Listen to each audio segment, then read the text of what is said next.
Wait. Okay.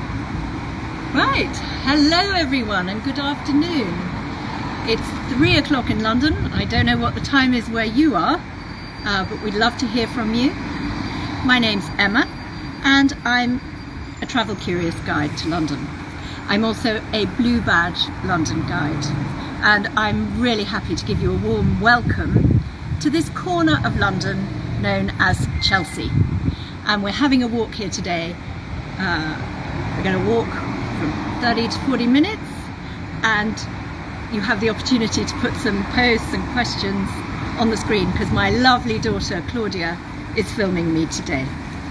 So London is getting back on its feet after the lockdown period, but we still have to observe social distancing here, so we'll be making effort to sort of stay into the open spaces. So I hope people are joining. You're getting lots of waves. Getting lots of waves, that's so nice to hear. You've got a hello Emma from Sunny Surrey Journeys. Wow, that's great. I'm really thrilled that lots of people are tuning in to this Instagram live walk today. So I don't know if Claudia's filming can show you. Behind me is Albert Bridge, one of the most iconic London bridges over the River Thames. And that was built in the late 1800s, as was the very busy road behind me, because before that, Chelsea was actually a pretty rural village with farms and fields on the outskirts of London. And I think it was that first attracted King Henry VIII in the 1530s to buy a farm and a manor house right here where we are standing. And he bought it to give to his wives, actually. And in fact, just as he chopped off the head of his second wife, Anne Boleyn, and married Jane Seymour, his third wife, he was completing the purchase here. It went through several different hands and eventually was bought by a man called Hans Sloane, and I'm going to talk about him a little bit later. So you've got a few more people who've joined, so do you want to just say to everyone where you are, what you're doing? You've had a hello from Venice, a hello from Battersea across the water. So this is so great. I'm really pleased to see everyone. That was Claudia again, just explaining that we've got more people joining. I'm Emma. I'm doing a Travel Curious live walk, and it is a walk. So actually, without further ado, we're going to leave the spot of King Henry VIII's manor, and we're going to start walking through Chelsea, and I'm going to explain some of its interesting characters and development as we go. So come with me. But just before we leave this spot, notice this house is actually built above a walkway, and that's where you would have taken your horse and carriage through to the stables behind. So imagine this was a farmhouse, really. Quite a grand farmhouse, because it belonged to King Henry VIII. And some of his wives and children lived here. Just walked into a wisteria. Isn't this beautiful? And this plant is actually decorated. Yeah. Number 22 Cheney Walk. So this is these houses used to be going down to the River Thames before they built the embankment. This house was actually rented by Elizabeth Taylor, would you believe it? That's why it looks so glamorous, I think. When she was on the West End in a show. In the 1980s, she had a Broadway show in London. So let's keep walking down, and I hope Claudia's able to show you a little bit of the architecture of the houses.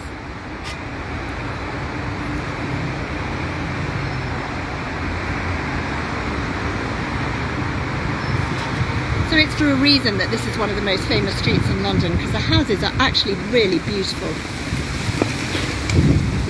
They are a mix of ages and styles, and the ones she's just shown you in particular were built at the end of the 1700s, after Henry VIII's manor had gone through many other hands. Lots of aristocratic families owned it, and eventually at the beginning of the 1700s it was bought by Hans Sloane, and he lived here and kept his huge collection of objects here until 1753, when he died. We've got a question here from Cushworth E. How do you pronounce the name of the road that we're on? Oh, okay, that's a really good question. Thank you. I've been asked, how do you pronounce where we are? Well, it is spelt Cheyne. And who knew? It's Cheney. Cheney, like a chain, like a bicycle chain with an E on the end. And it actually comes from an old French word meaning oak tree. And today in French, oak is chêne, because this area used to be rural, agricultural, and have oak woods on it. Lovely. We've got a few more people who have joined, so John, let us know where we are. Right. So welcome to, if you've just joined us on our walk, my name's Emma, and I'm taking you on this travel curious walk and stroll through the streets of Chelsea. And we're in Cheyne Walk right now, one of the grandest of Chelsea's streets. Lots of other streets have smaller houses. I really wanted to just pause for a moment in front of this house because it had a really interesting resident in the 1860s. And his name was Dante Gabriele Rossetti. Gabriel was actually his name, but because he was of Italian extraction and he was very fond of the poet Dante, he called himself Dante Gabriele. And he was from a very literary and artistic family. He was one of the people who founded the pre-Raphaelite art movement. And later on, he went on to befriend poets like Algernon Swinburne, who was a very eccentric character and used, apparently, to slide down Rossetti's staircase with absolutely nothing on. Rossetti himself had a menagerie of animals, very strange collection of animals, in his garden. And some of the more straight-laced Chelsea residents complained that the peacocks made too much noise. But he had llamas, wombat, can't tell you, lots of animals, and quite a sort of scandalous life as well. And do we know who lives there now in that property we just walked past? So the property we walked past was lived in for a while in the by the Getty family, by Sir Paul Getty. And actually I know the Sainsbury family have lived there, but I don't know who lives there right now. I do know one or two houses here and who lives in them, but I am trying to be quite discreet because, as you can imagine, there are people walking past them all the time. You just got quite a few laughs, I think, from the peacock or the sliding down the stairs naked, maybe. I have to point this house, number 10. You probably noticed from Claudia's filming that most of the houses are really what I would say done up.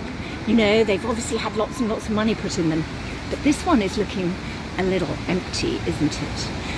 It used to be lived in by admirals, and it was also lived in by a Prime Minister of England, David Lloyd George. And he was Prime Minister during World War I. And then actually after that, it was lived in by a family called Allison. And they were well-known writers and spies. So I think that kind of slightly creepy front kind of goes with the history of the house, don't you? Lots and lots of other interesting and crazy people have lived here. A guy who was a quack doctor claimed that he had a special bath of mineral salts that could cure you of all sorts of diseases. He lived in number 6. He got found out because his bath was just a bath of hot water and nobody got better. How about that? You've got some nice waves. We've got a wave from Nikki. We've got a wave from Cafe Bahoga del Mar. Let me just show you this letterbox. So if I had a letter to post, I should have brought one with me today. I could pop it in here and it would go to its destination by tomorrow if it was first class post. It's got 2 initials on it. I'll give a little prize to anybody who can tell me what the VR stands for. Let's have your ideas. Meanwhile, let's keep walking.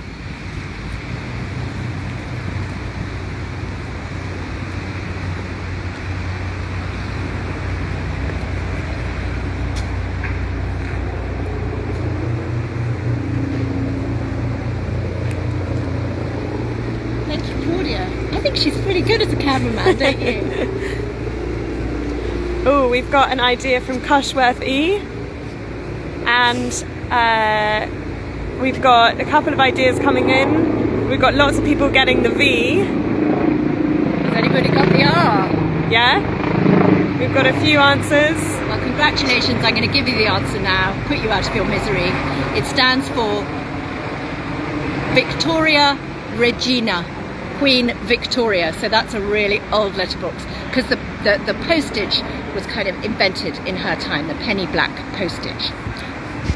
So congratulations, everyone. Well done, everyone. Yeah, I'm really impressed. This house, very quickly, it's number 4, where George Eliot, who's got a plaque on the wall, who was a really, really well-known writer, English writer in the 1800s, died. Now, there was something quite special about George Eliot. She died here. Her real name was Mary Ann or Marion Evans. And she'd lived a lot of her life in quite a scandalous relationship with a married man. And so she didn't want that to distract from her books, because she was a very great writer. So she gave herself a pen name of a man. And no doubt it didn't actually prevent her, it didn't hold her back getting her work published at that time. So after that love of her life died, she then married a much, much younger man, but not for very long, sadly. And within a few months of their marriage, they were living here, and this is where she died. Look at it now. It's got the most beautiful garden, and it's got 2 stone eagles in the garden. I'm going to let you in on a secret. This house belongs to a very well-known worldwide publisher and American man from New York. I'm not going to give his name.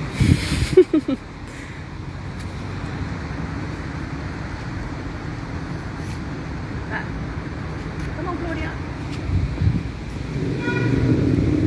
The last of our Cheney Walk houses.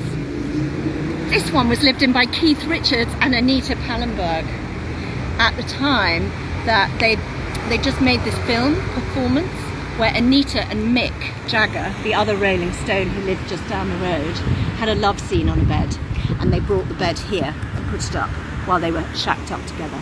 It was 1969 to 71, pretty cool and groovy, and I believe Her Majesty's Drug Squad were quite frequent visitors at this house and at Mick's house down the road. They also painted their sitting room black or dark purple. And then eventually they took the whole thing down, took it to the south of France. So that's what you do if you're a rock star.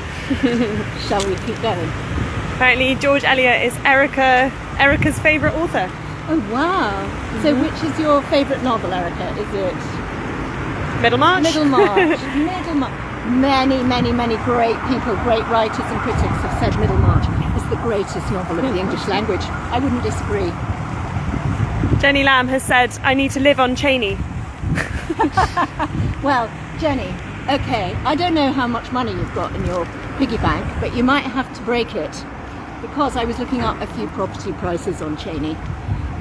Where we've just walked past is millions and millions and millions of pounds, but we're now going to walk past some flats, some apartments, which are these lovely red brick purpose-built blocks.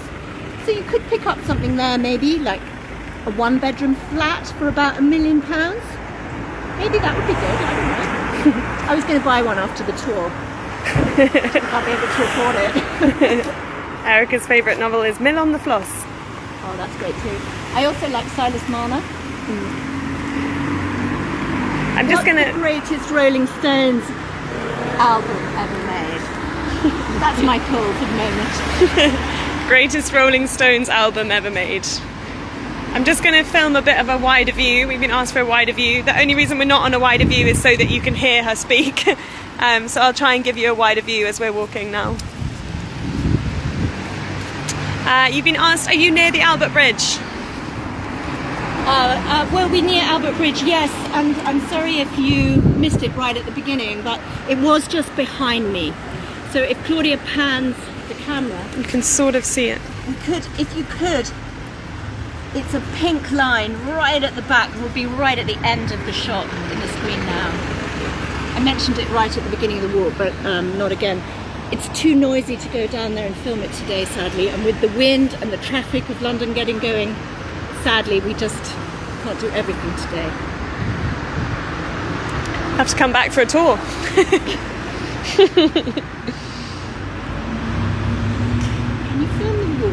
Yeah. Just wait.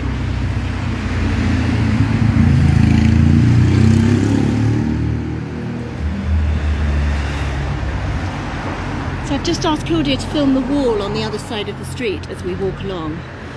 And you'll notice suddenly that there are no houses or buildings there. The wall is the wall of the oldest botanic garden in London. And it's actually the second oldest in England. And it's called the Chelsea Physic Garden, as in physic, as in medicines. And they have been growing medicinal plants there and researching the properties of plants to cure people of illnesses since the 1670s, because that was the time when the land was given to the Society of Apothecaries. So they were the chemists who made the medicines. Now we're going to cross the road now, so we'll just pause, otherwise we'll get run over, and I'll start talking again on the other side of the road.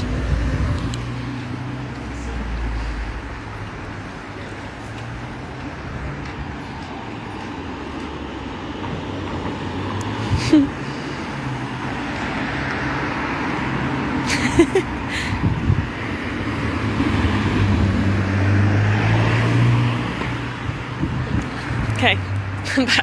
Really lost my gorgeous daughter there, but she wisely stayed on the other side before crossing. Jaywalking, what I call it.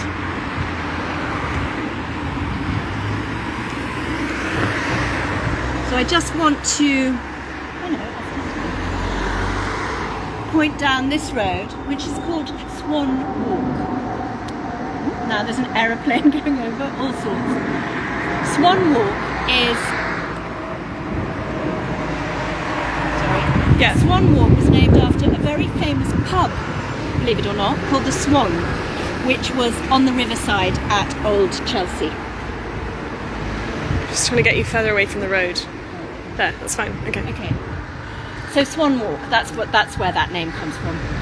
Chelsea Physic Garden, behind this wall here, and the land given to the apothecaries by Hans Sloane in an act of great generosity, because the trust that succeeded those people still owns it today and runs it as a botanic garden. And it was the place where the first rock garden was ever created, and the first cotton seeds were sent from here to America to found the cotton industry. Other things that they've grown here are the tree whose bark can be crushed up to make quinine, which was a very early cure for malaria. So we know that plants have great medicinal properties, and this garden is where a lot of it happened. So it is quite secret and hidden away. Come back one day, come to London, I hope you will, and you can go in and do a tour inside. It's really beautiful. So now we're just going to carry on along Royal Hospital Road, racing to fit everything in.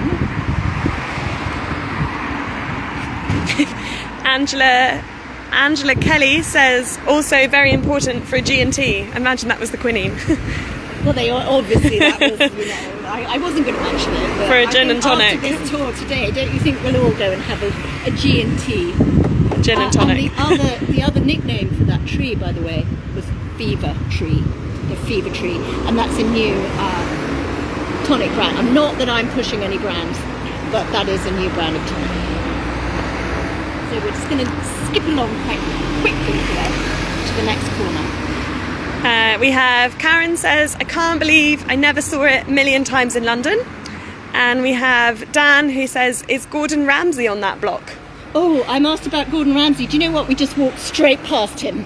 Yes. Just a bit further down. And actually, I haven't told you guys that I've been a long-term resident of Chelsea almost all my life. And used to go to Gordon Ramsay for wedding anniversary lunches. We couldn't move for a week afterwards, but really fantastic. Top class, 3-star Gordon Ramsay restaurant.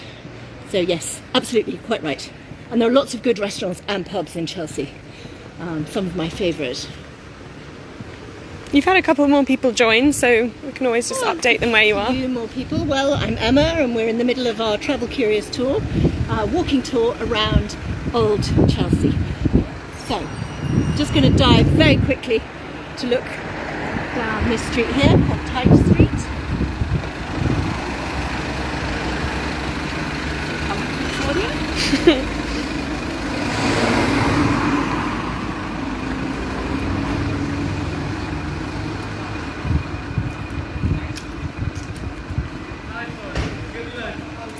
It's a nice little black taxi there.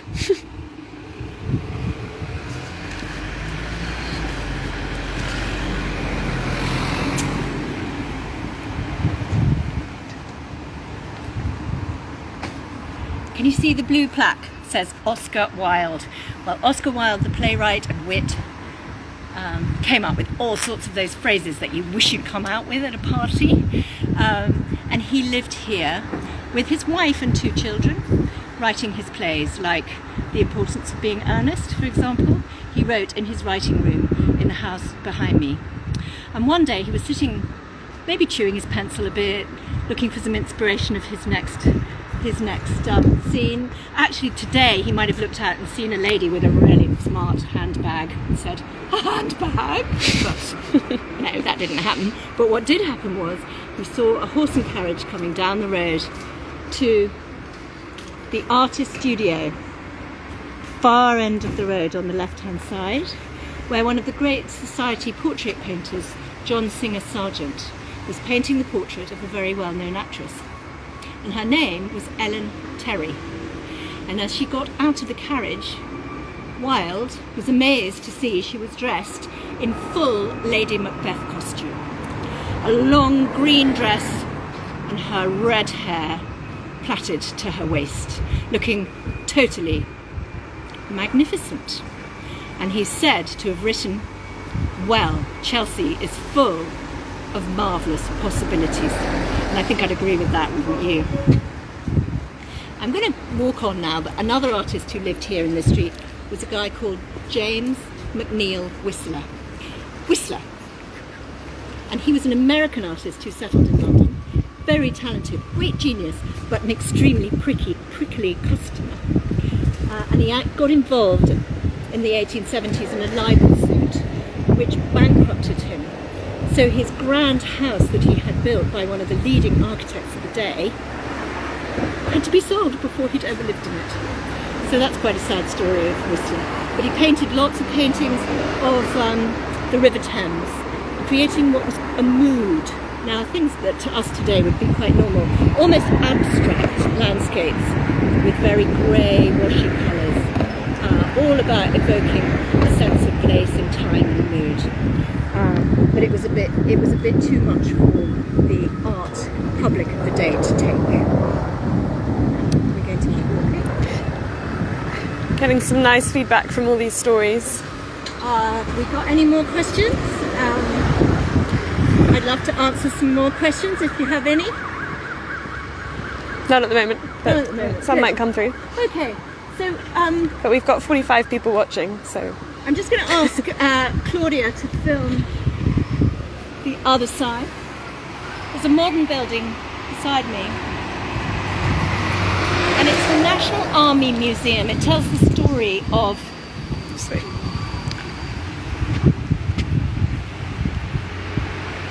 tells the story of the British Army. It's on the site of a bomb in World War II. Claudia's shaking her head because it's a bit noisy here.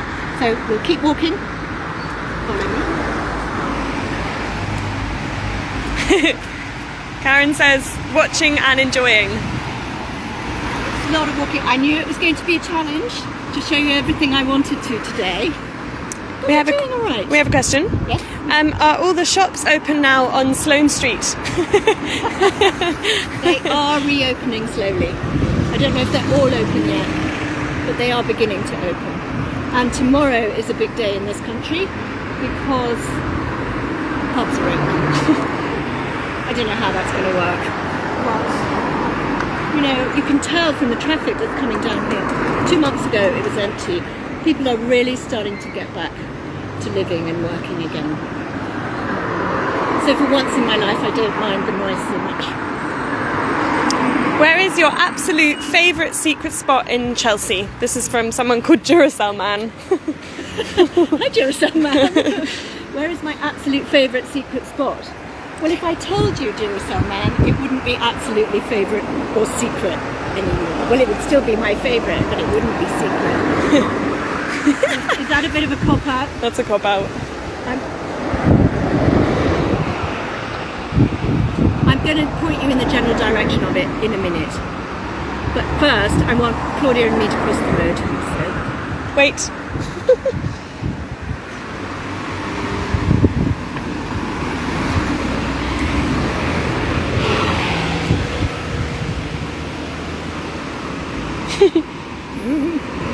If we don't get flattened, you're in for a great treat view, just in a minute.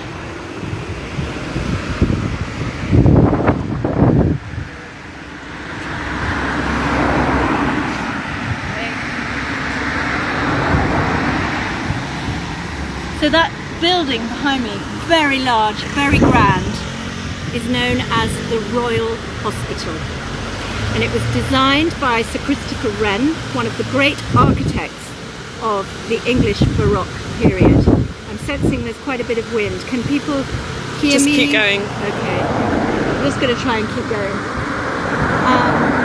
And it's a home for retired soldiers and army veterans. And it's been accepting Chelsea pensioners, as we call them, into its living quarters since it first opened in 1692. And there's a great golden statue of Charles II on the far side in the courtyard behind this facade.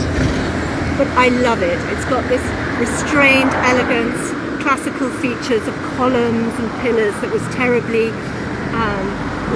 innovative at the time that it was built here in the late 1600s.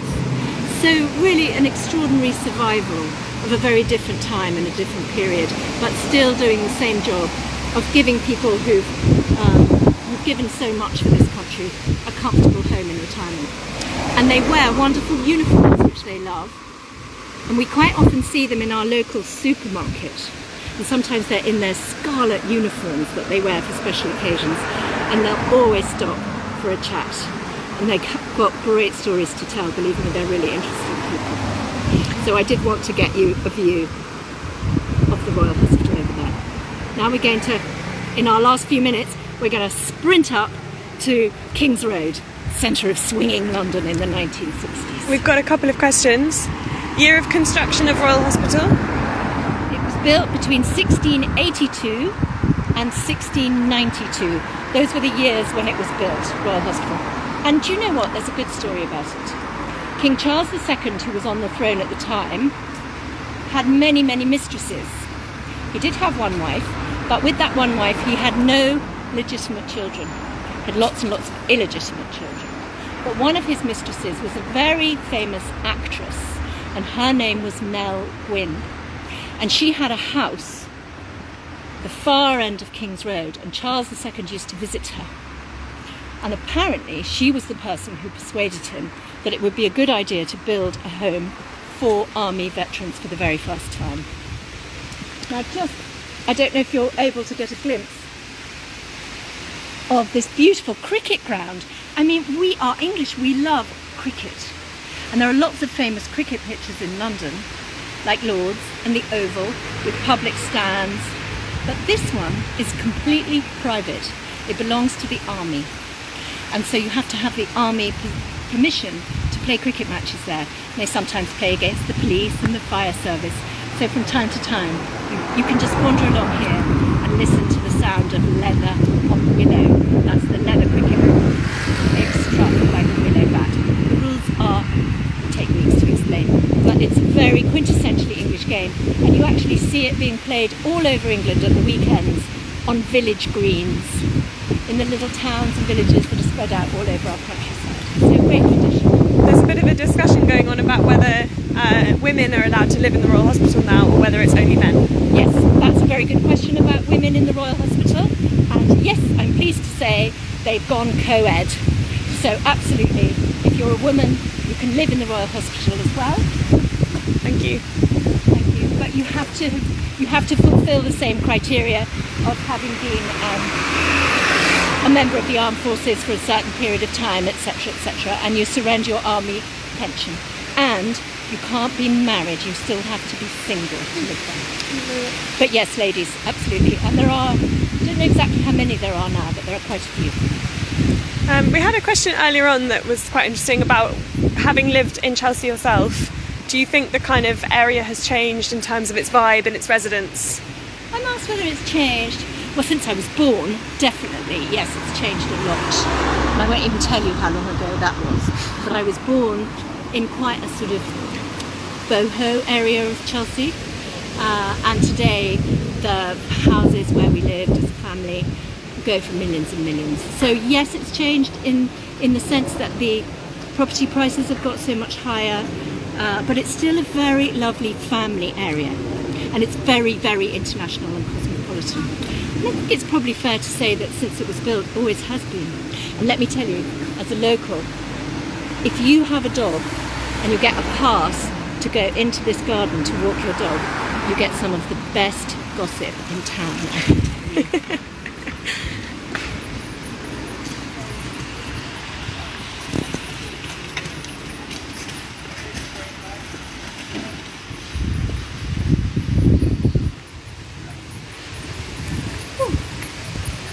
Sounds similar to Greenwich Village and NYC, says Nikki. Yeah, it is. It has, exactly. It's got this villagey vibe. And people say that actually Chelsea is one of those villages of London. So if you think of London, which has 32 boroughs, 32 separate districts, each one has its own distinctive character. And a lot of that came from the fact that they were outlying villages outside London until it was built up. Claudia can just pan around here because there's some really lovely architecture here. Some beautiful houses and lovely gardens and squares and so on. And this is where I grew up. This is all from the sort of middle of the 19th century that these were built. A few of them slightly earlier, but that was the time of the big growth of London, from 1700 to 18 and then 18 to 1900. London doubling, trebling in size at a great rate. So I'm determined to get to King's Road within our 40 minutes.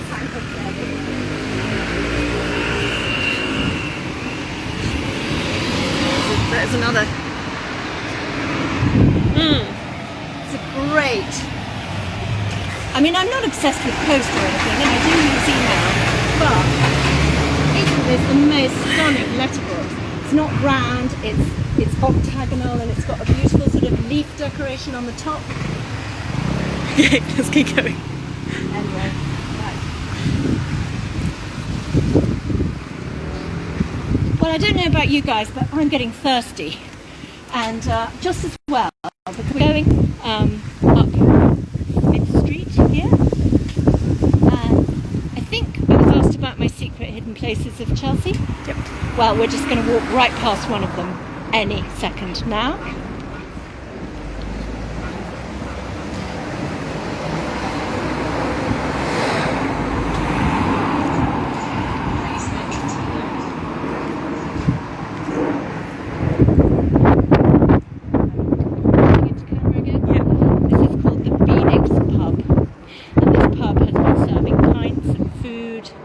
Sociability to Chelsea residents for hundreds of years, and as soon as it reopens, I'm hoping to say it's still going strong. If we just look down the road it's on, isn't that cute? One of those little old muses of the area, which would have been small cottages for artisans and the poorer people that were serving the richer areas of London, because Chelsea wasn't always grand. And funnily enough, in the end of the 1800s, one of the poorest streets in London was in Chelsea. So. Oh, that's a pretty street. Sorry. My camera lady's now going off on a frolic of her own, as they say. But I can't say I blame her, because this is a very nostalgic area for her and for me, because we've spent a lot of our lives here wandering around these streets and meeting our friends and going to the restaurants. Chelsea's got a great cultural vibe, even though many of the artists have long gone, sadly, because of the property prices that always pushes them further out. There are a couple of art clubs still going here. The Chelsea Arts Club is terribly famous, and to be a member of it you have to be involved in the arts in some way in your work, either as an artist or a dealer, art dealer, or in media or something like that. Oh. Okay guys, this is our last 5 minutes. I really hope you've enjoyed our little romp around Chelsea. I think to get everything done I've had to walk and talk at quite a lot of speed, so I'm sorry if you feel a bit of information overload. But I do want to finish with another blue plaque which shows where one of my absolutely all-time tip-top writers lived.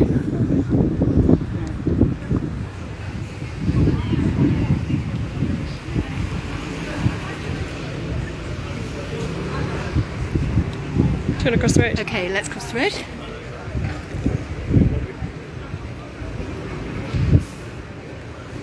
This is hilarious. Somebody sort of randomly put a street sign here, which I think is quite funny. But I wanted to show you this beautiful brick house and this blue plaque. The author of Mary Poppins, P.L. Travers, lived in this house. And right opposite, another great Chelsea woman started her first shop in London in 1955. Her name was Mary Quant. Did Mary Quant invent the miniskirt? I don't know, but she certainly made it one of the most iconic pieces of street fashion ever known. And she had her shop on the King's Road. So here we are on King's Road, originally a private road that you had to have a coin with the king's head on it to go down it because it was private. But today probably still one of the most fashionable centres of London, with loads of boutiques, small shops. We were asked about whether they were opening, and I think I can say they are starting to open again. So I think it'd be right to say London's open for business. I don't have any of my mini skirts anymore, but I just love the story of her making skirts for girls who bring them in day after day, begging her to make them shorter and shorter and shorter. So I think it really is a wrap-up time now. Yep, I've gone a bit over time. I'm just to say, if you've enjoyed your walk today and you think you might like to do more travel curious walks in the future, and you'd like to perhaps show your appreciation with a tip, don't have to, go to www.travelcurious.com/stay curious. Sorry, I was just trying to remember. It's pinned that. on it as well. And it's pinned on the screen, I think. And I hope that Claudia and I together have given you a little taste of what it's like to be in London.